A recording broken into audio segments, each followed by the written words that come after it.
प्रिय विद्यार्थियों, सुप्रभात।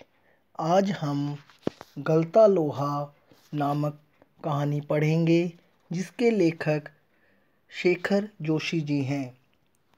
इस कहानी के माध्यम से लेखक ने जातिगत भेदभाव की प्रथा को गलत एवं सारहीन दर्शाया है। वास्तव में झूठे जातिगत भेदभाव को त्याग कर आपसी भाईचारे को बढ़ावा देना ही इस कहानी का प्रमुख लक्ष्य है। इस कहानी में 3 मुख्य पात्र हैं। पहला मोहन, दूसरा धनराम और तीसरा मास्टर त्रिलोक सिंह। मोहन एक उच्च जाति से संबंध रखता है और धनराम निम्न जाति से। मोहन एक निर्धन पुरोहित श्री वंशीधर का बेटा है। उन्हें अपने बेटे से बहुत उम्मीदें थीं। स्कूल के अध्यापक त्रिलोक सिंह का भी कहना था कि मोहन एक दिन बड़ा आदमी बनेगा और स्कूल का नाम रोशन करेगा।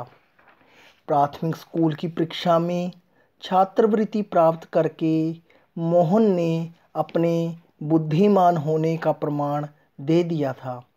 धनराम एक मंदबुद्धि बालक था। एक बार मास्टर जी ने उसे 13 का पहाड़ा याद करने को दिया, परंतु पूरा दिन याद करने के बावजूद भी वह 13 का पहाड़ा याद नहीं कर पाया। मास्टर जी उसे डांटकर कहते हैं कि तेरे दिमाग में तो लोहा भरा है, इसमें विद्या का ताप कहाँ से लगेगा। इसके पीछे मास्टर जी का यह अभिप्राय था, क्योंकि धनराम के पिताजी लोहे का काम यानी कि लोहार थे। धनराम के पिता ने उसे पढ़ाने में मन ना लगाते देख अपने पैतृक काम में लगा लिया। उधर मोहन को प्राथमिक परीक्षा पास करने के बाद उच्च शिक्षा के लिए नदी पार करके दूसरे गांव जाना पड़ता था। किंतु एक बार नदी में बाढ़ आने पर मोहन बड़ी कठिनाई से घर वापस आया।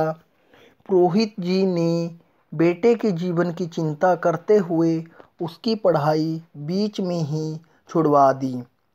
तभी रमेश नामक युवक, जो कि लखनऊ में नौकरी करता था, गांव आया हुआ था। रमेश ने मोहन को अपने साथ लखनऊ ले जाकर पढ़ाने की सहमति व्यक्त की। वंशीधर ने मोहन को रमेश के साथ लखनऊ भेज दिया। रमेश ने मोहन का दाखिला एक साधारण से स्कूल में करवा दिया। मोहन से रमेश के घर पर नौकरों जैसा काम लिया जाता था। मोहन ने भी जीवन से समझौता करना सीख लिया था।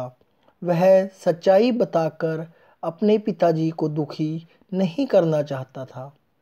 8वीं पास करने के बाद रमेश ने उसे आगे नहीं पढ़ाया। उधर वंशीधर मोहन के विषय में यही बताता था कि वह बड़ा अफसर बनकर लौटेगा, किंतु जब उसे सच्चाई का पता चला तो उसे गहरा दुख पहुंचा। अंत में मोहन अपने गांव आकर रहने लगता है और अपने पिता के कामकाज में हाथ बंटाने लगा। एक दिन मोहन हंसुए की धार तेज करवाने के उद्देश्य से अपने सहपाठी धनराम लोहार के पास गया। सहपाठी का अर्थ होता है जो साथ पढ़ता हो। धनराम लोहार जाति से संबंध रखता था और मोहन ब्राह्मण जाति का था। हंसुए की धार तेज करके देने के बाद भी मोहन के वहाँ बैठे रहने से धनराम को बहुत हैरानी हुई, क्योंकि उस समय में उच्च जाति का व्यक्ति नीच जाति के व्यक्ति के पास भी नहीं बैठता था। और तो और मोहन ने धनराम की उसके काम में सहायता भी की। इस प्रकार मोहन ने जातिगत भेदभाव को त्याग कर भाईचारे की भावना स्थापित की। उम्मीद है कि आपको यह पाठ समझ आ गया होगा।